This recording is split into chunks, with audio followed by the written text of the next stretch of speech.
میرے مولا حسن حسین علیہ السلام۔ بسم اللہ الرحمن الرحیم۔ الحمدللہ رب العالمین وصلی اللہ علی محمد وآلہ الطیبین الطاہرین المعصومین ولعنۃ اللہ علی اعدائہم۔ اللہم صلی علی محمد وآل محمد۔ السلام علیکم یا علی علیہ الصلوۃ والسلام مدد۔ حدیث پاک ہے ذکر علی عبادتہ، کہ علی علیہ الصلوۃ والسلام کا ذکر عبادت ہے۔ تو مولا کی شان میں ایک حدیث بیان کرنے کے لیے جا رہا ہوں۔ کتاب کا نام ہے امالی شیخ صدوق، حصہ دوم، صفحہ نمبر 673۔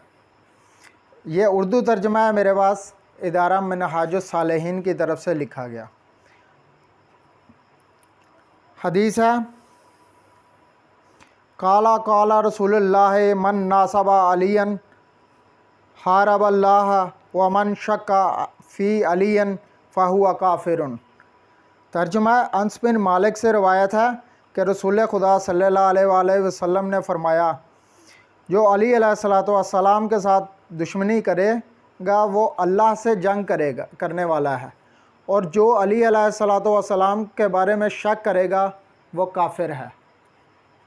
اللہم صلی علی محمد وآل محمد۔